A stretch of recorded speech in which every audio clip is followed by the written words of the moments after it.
going to do an example of an elliptic paraboloid. So given this equation, we can see that it's an elliptic paraboloid for two reasons.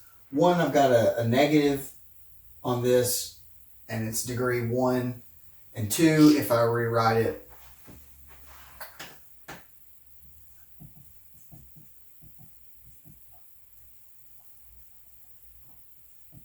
what I have is that one variable is a function of an ellipse. You can think of it like a function, almost like a function of an ellipse. It doesn't quite work that way, but you can say one variable is a function of the other two, sum of their squares. Anyway, so to do this type of problem, we're going to do this like we did anything else. We're going to take these cross sections. So in the case where z is equal to 0, we have y equals x squared. And we're very familiar with y equals x squared. We've been doing y equals x squared for probably years now.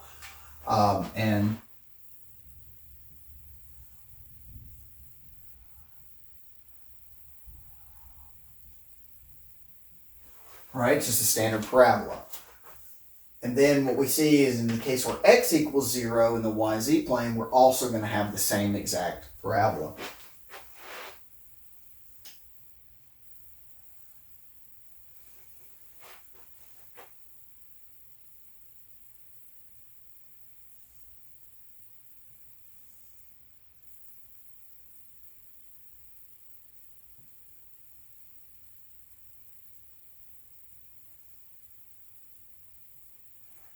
So we have these parabolas coming out.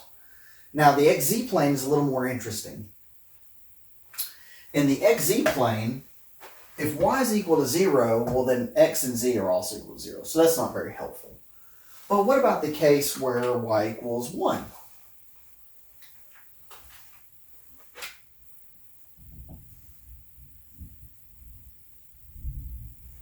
So x squared plus z squared equals 1. So that's a circle of radius 1. So we can think of it like an ellipse, but again, if these values match, it's still just a circle of radius 1.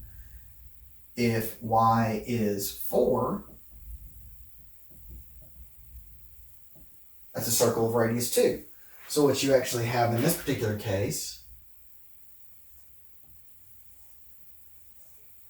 is this parabolic opening of circles.